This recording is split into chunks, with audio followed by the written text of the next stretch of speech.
Thank you.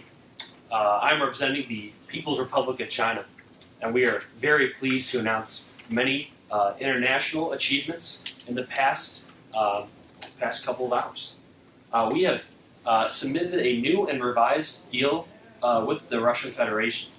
We are offering a $15 billion investment for a new Belt and Road Initiative in the Arctic area. We are creating a Manchuria to Vladivostok railroad to increase our economic partnerships, and all of this is with the intention of increasing economic ties to the Russian Federation. We have also solved some of the problems of the hackers in Germany.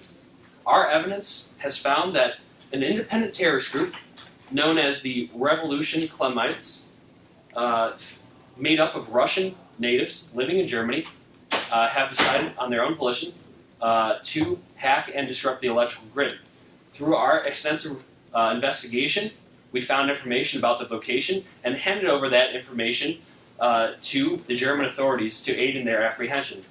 Finally, we have just finished a summit with the United States of America. Obviously, I believe that most people are very well informed about the situation. It was not shabash by any sense of the word. However, we have found a resolution to it.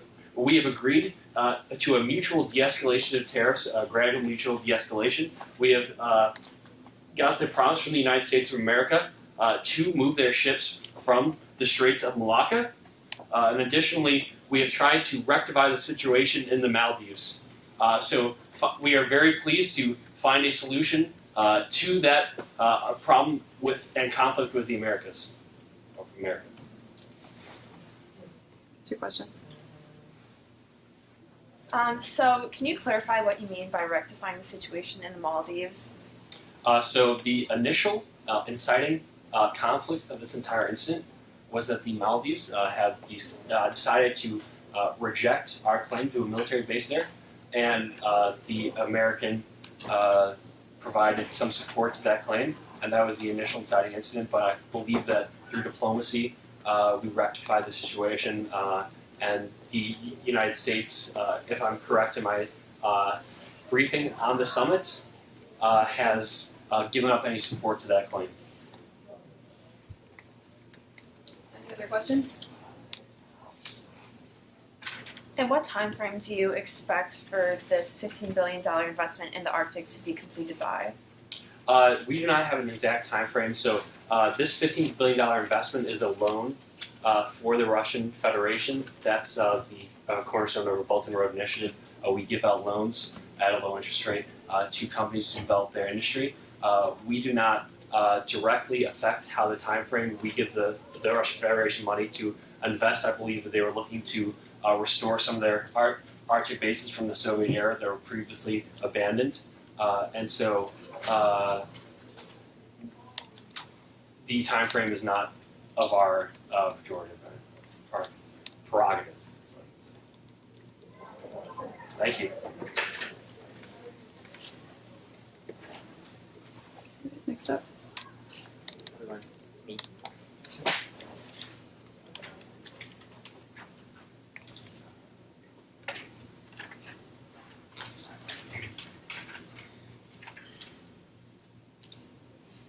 Good evening. Thank you all for coming. My name is Sarah Huckabee Sanders. I'm the U.S. Press Secretary. I'll originally have a prepared statement, and then I'll be taking 2 questions. At approximately 4 p.m. today, President Donald Trump and other cabinet members met with a delegation from the Chinese government. U.S. cabinet has made it clear that they hope to come to a mutual agreement to this and ending a long-standing crisis. So some of the results of this meeting were the U.S. agreed to gradually remove tariffs. They agreed to de-escalate the conflict in the Strait of Malacca, and then in return, the Chinese government has promised to make changes to patent law, which they've been using to unfairly manipulate trade practices, and then take responsibility for cybersecurity attacks that may have originated within their borders. And overall, the cabinet just wanted to work to reevaluate the laws that started this trade war in the first place. The Chinese government had multiple laws allowing them to manipulate the trade war, and that's the ultimate goal of this committee. And the recent actions by foreign powers has President Trump extremely concerned about the future of this planet. Many superpower nations are gambling with human lives and the global economy, and President Trump hopes that a consensus can be reached to ensure the safety of all humans. The U.S. cabinet has also been considering deals with NATO and Germany to protect our cybersecurity, and overall they just want to promote international cooperation and peace, and that we would like to also offer our acceptance of the German intelligence, stating that the hackers were Chinese trained, and a few other information, and a little more information on that. The attack was performed by a terrorist group within Germany, but it is found there's lines of code that originate back to the Chinese government, which we 10 believe seconds. these hackers were employed by the Chinese government. And I'll be taking questions now.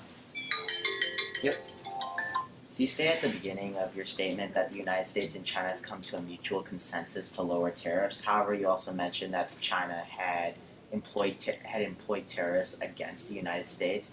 What do you believe this will have on the impact? How will this impact U.S.-China relations going forward? And could this potentially lead to another tariff war or another trade war between the United States and China?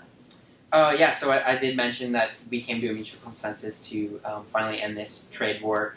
And so, from this, China agreed and hoped to forget all of our past actions. Both sides, too, the U.S. agreed to move on from crisis that may have happened in past sessions.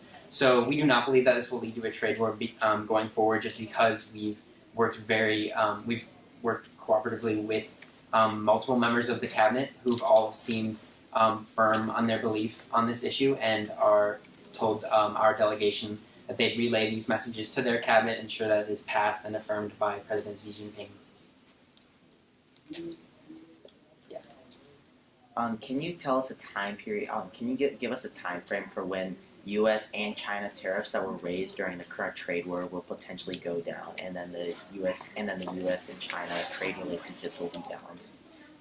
So as of right now, because of a conflict recently, there was an instituted tariff of 25% on Chinese computers and then 10% on iPhones.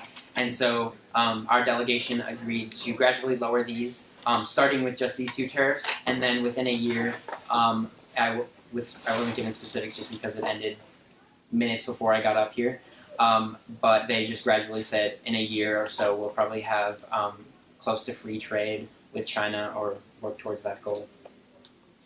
Thank you.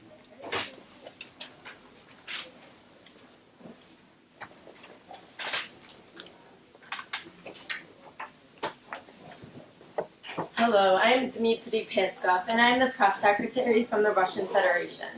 Now, Russia would like to commend France for showing interest in cooperation with working with the United States. Moreover, currently Russia is in a summit with Germany, and they are working on peaceful and amiable negotiations, which Russia is very happy to announce. Additionally, we would like to note that we have successfully been continuing to work with China to establish prosperous trade relations, and these negotiations and agreements have been ongoing as there have been many discussions over how these will be implemented. Additionally, Russia is conducting a mission of liberation for the ethnicity of Russian people of Ukraine. The cabinet is currently looking to deliver assistance via humanitarian aid of all affected people in the regions. Right now, the Russian Federation's goal is to protect the citizens at home and abroad. I'll be taking questions. Yes. So you stated that you're trying to liberate the Russian people of Ukraine, but however, by international law, that would be considered violating Ukraine's territorial integrity. How is Russia going to justify these actions to the international community and avoid potential sanctions? Russia will do everything in its power in order to protect its citizens. We will take all means necessary in order to ensure the safety and security of these people.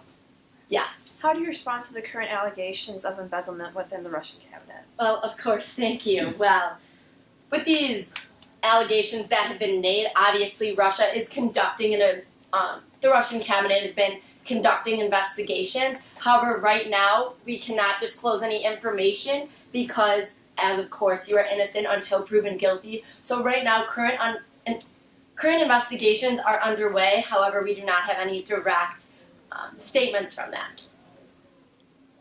Seeing no more questions, I'm done. Thank you.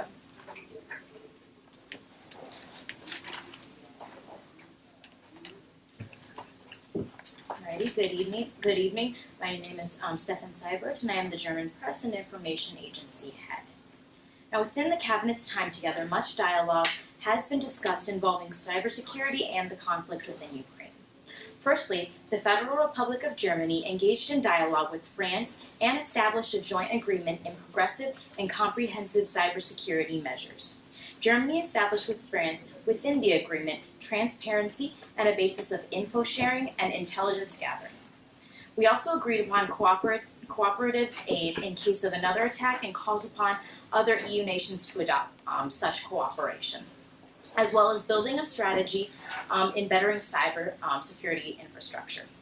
As well as involving the recent cybersecurity that occurred earlier this morning, Germany would like to affirm that no government organization sponsored these attacks and Germany was not directly affected by China. As well as recently in Russia has invaded a region of Ukraine, and for that, Germany condemns this invasion and calls upon other EU nations to condemn this as well. At the moment, Russia and Germany are in a summit discussing this conflict and negotiations, and Germany is possibly threatening sanctions. However, please take that cautiously and with a grain of salt, as we do not know the outcomes at this moment. We don't know any updates, and yeah, I will now be taking questions. Yes. So you said that you're thinking of imposing sanctions, but you should take this with a grain of salt. Since you and the EU nations are condemning Russia for invading Ukraine, what do you believe is the best way for Germany to act in order to potentially push Russia out of Ukraine and to deter them from further invasion? So at the moment, like I said, we are in negotiations with Russia at this time. Just because we kind of threatened these sanctions going into this doesn't mean we will necessarily impose them. This is just, like I said, take this cautiously and such. Yes. How do you respond to the allegations from the United States that the attack on your cybersecurity has origins in the Chinese state? Like I said before, we do know that China was not Germany was not directly affected by China from this cybersecurity attack. Thank you.